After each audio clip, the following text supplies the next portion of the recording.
Үшінші сөз. Қазақтың бірінің біріне қаскүнем болмағының, бірінің тілеуін бірі тілеспей тұғынның, рас сөзі аз болат тұғынның, қызметке таласқыш болат тұғынның, өздерінің жалқау болат тұғынның себебі не? Әмма ғаламға белгілі данышпандар әлде қашан байқаған. Әрбір жалқау кісі қорқақ, қайратсыз тартады. Әрбір қайратсыз қорқақ, мақтаншақ келеді. Әрбір мақтаншақ қорқақ, ақылсыз надан келеді. Әрбір ақылсыз надан арсыз келеді. Әрбір арсыз жалқаудан сұрамсақ, өзі тойымсыз, өнерсіз, ешкімге достығы жоқ жандар шығады. Мұның бәрі төрт аяқты малды көбейкемінен басқа ойының жоқтығынан, өзге егін, сауда, өнер, ғылым, солар секілді нәрселерге салынса, бұлай болмас еді. Әрбір мал іздеген малым көп болса, өзімдікі де, балаларымда малды болса екен дейді. Ол мал көбейсе, малшыларға бақтырмақ, өздері етке қымызға тойып, сұлуды жайлап, жүйрікті байлап отырмақ. Қыстауы тарлық қылса, арызы жеткендік, сыйы өткендік, байлық қызметінен біреудің қыстауын сатып алмақ, ептеп алмақ, тартып алмақ. Ол қыстауынан айырылған және біреуге тиіспек, я болмаса орынсыздығынан елден кетпек, әр қазақтың ойы осы. Осылар біріне бірі достық ойлай ала ма? Кедей көп болса, ақысы кем болар еді.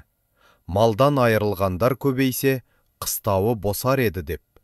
Мен ананы кедей болса екен деп, ол мені кедей болса екен деп, әуелде ішімізбен қас сағындық. Әр берден соң сыртымызға шықты, жауластық, дауластық, партияластық. Осындай қазастарға сөзім өтімді болсын. Және де ептеп мал жиюға күшім жетімді болсын деп, қызметке болыстық, билікке таластық.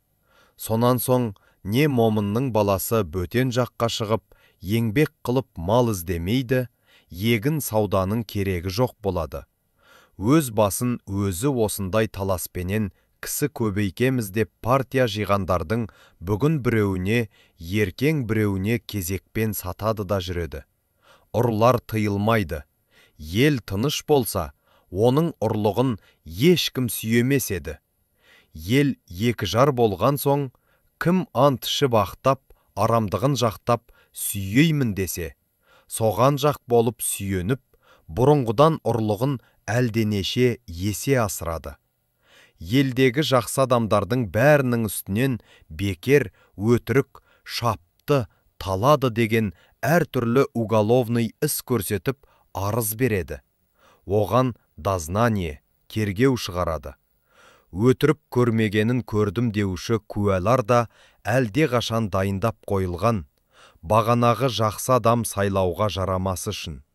Ол адам басын құтқармақ үшін жамандарға жалынса, оның да адамдығының кеткені. Егер жалынбаса, тергеулі, сотты адам болып, ешбір қызметке жарамай, басы қатерге түсіп өткені.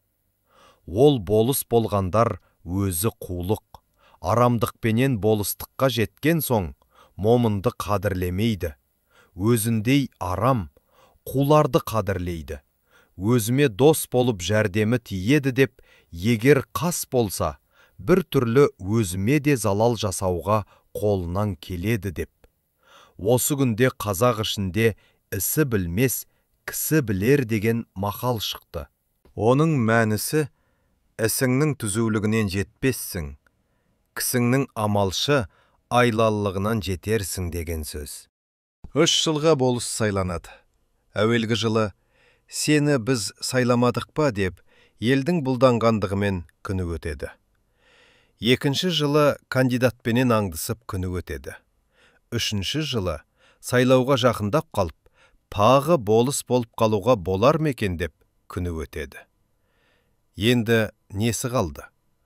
Осы қазақ халқының осындай бұзықшылыққа тартып, жылдан жылға төмендеп бара жатқанын көрген соң, менің ойыма келеді. халықтың болыстыққа сайлаймын деген кісісі пәлен қадәрлі орысша образование алған кісі болсын. Егер де орталарында ондай кісісі жоқ болса, яки бар болса да сайламаса, уездный начальник пенен военный губернатордың назначениесімен болады десе, бұл халыққа бек пайдалы болар еді. Оның себебі, әуелі қызмет құмар қазақ балаларына образование беруге ол да пайдалы іс. Екінші, назначениемен болған болыстар халыққа міндетті болмас еді. Ұлықтарға міндетті болар еді. Уә және назначение қылғанда кергеуі, сұрауы, барлығына қарамаса өтірік арыз берушілер азаяр еді. Бәлки жоғалар еді. Уә және әрбір болыс елде старшина басы бірби сайланғандық, бұл халыққа көп залал болғандығы көрініп, сыналып білінді. Бұл билік деген біздің қазақ ішінде әрбір сайланған кісінің қолынан келмейді. Бұған бұрынғы Қасым ханның қасқа жолын, Есім ханның ескі жолын, Әз Тәуке ханның Күлтөбенің басындағы күнде кеңес болғанда жеті жарғысын білмек керек. Ол ескі сөздердің қайсысы заман өзгергендікпенен ескіріп, бұл жаңа заманға келіспей тұғын болса, оның орнына татымды толық билік шығарып, төлеу саларға жарарлық кісі болса керек еді. Ондай кісі аз, яки тіпті жоқ. Бұрынғы қазақ жайын жақсы білген адамдар айтыпты. Би екеу болса, дау төртеу болады деп. Оның мәнісі, тақ болмаса, жұп билер таласып, дау көбейке береді дегенмен айтылған сөз. Өйтіп би көбейткенше, әрбір болыс елден толымды білімді үш-ақ кісі билікке жыл кесілмей сайланса, олар түссе, жаманшылығы әшкере білінгендікпенен түссе, әйтпесе түспесе, ол билерге даугер адамдар қалмай, екеуі екі кісіні билікке таңдап алып, үстіне біреуді посредникке сайлап алып біке берсе, егер оған да ынтымақтаса алмаса, бағанағы үш бидің біреуін алып, яки жеребемен сайлап алып жүгінсе, сонда дау ұзамай бітім болар еді.